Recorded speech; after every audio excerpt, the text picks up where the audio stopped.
देखो बेटा आपका ये चौथा क्वेश्चन है। ये क्वेश्चन ही है कि तुम्हारा देखो जो ये अर्धवर्त दिया गया है और ये रास्ता है, ये त्रिज्या इसकी यहाँ से लेके यहाँ तक की 14 सेंटीमीटर दी है और जो रास्ता है इस पर पेंट हो रहा है।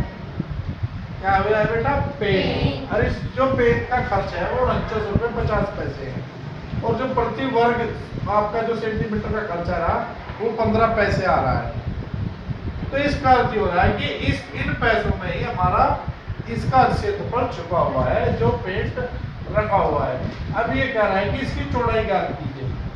तो चौड़ाई हम ज्ञात कर लेंगे यदि हमें यहाँ पे आर प्राप्त हो जाए, बड़ी आर प्राप्त हो जाए।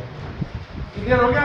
क्योंकि इस आर में से हम ये घटा देंगे तो हमें ये पता चल जाएगा ये कितनी चौड़ाई का रास्ता है यहाँ पे। तो यहाँ पे हम इसका क्षेत्रफल देख लें, जो ये पेंट हो रहा है ये कितना है।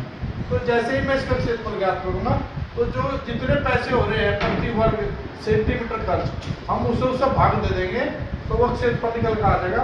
तो देखो यहाँ पे मैंने ये 49.50 और बटे 15 किया है, तो फिर इसके मैं पैसे ही बना देता हूँ। इससे मैंने भाग कर दिया तो ये 330 वर्ग सेंटीमीटर था वर्ग क्षेत्रफल इतना था ये रास्ते का। इसे काटने के बाद ये आ गया। अब हम क्या जानते हैं कि जो क्षेत्रफल है आपका अर्धवर्त है ये, तो अर्धवर्त का जो क्षेत्रफल होता है बेटा वो 1/2 पाई आर स्क्वायर होता है। तो आर स्क्वायर इसलिए लिया है यहाँ पे, देखो ये पाई आर स्क्वायर होता है क्योंकि यहाँ पे मुझे रास्ता देखना है। तो रास्ते का क्षेत्रफल यहाँ पर घटा दिया मैंने, देखो ये R square minus R square घटा दिया, R square minus R square. तो ये रास्ते का क्षेत्रफल है, ये बड़े आर में से छोटा आर घटाने पर क्षेत्रफल का ये निकल जाएगा, आ जाएगा चौड़ाई निकल कर आ जाएगी यहाँ से इससे। तो यहाँ पे बराबर 330 मैंने रख दिया और यहाँ पे वैल्यू रख दिया 1/2 पाई की वैल्यू रख दिया 22/7 आर स्क्वायर। यहाँ पे बड़ी आर है जो का, तो छोटा आर दिया है, छोटा आर दिया है बेटा देखो हमें 14 सेंटीमीटर। ये मैंने यहाँ पे 14 रख दिया। अब देखो ये यहाँ पे ये काटेंगे इसे 11 से, 11 दूनी 22 और 11 तिये 33 हो गया हमारा ये 11 तिये और ये 2 से 2 कट गया, 7 की गुना में इसमें कर दी तो ये 7 की 21 210।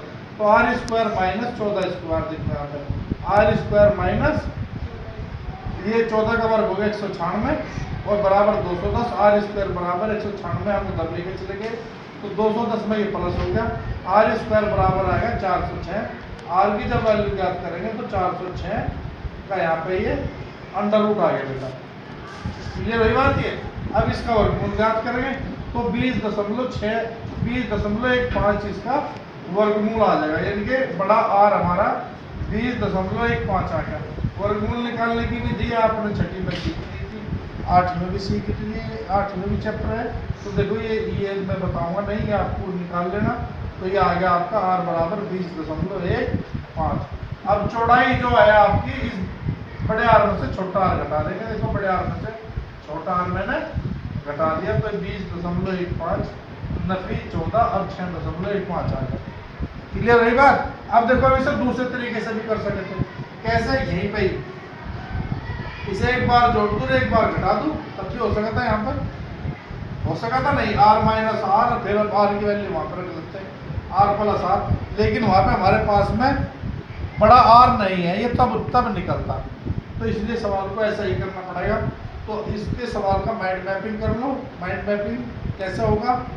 क्षेत्रफल निकाल लेंगे, क्षेत्रफल निकालने के बाद में फिर क्षेत्रफल का फॉर्मूला रख लेंगे और यहाँ से कैपिटल आर निकाल लेंगे, छोटा आर रखें और उस आर में से चौड़ाई जब ज्ञात करेंगे बड़े आर में से छोटा आर घटा देंगे तो ये आंसर आपका आ जाएगा। इस क्वेश्चन को इस तरीके से आपको ध्यान रखना है। क्लियर?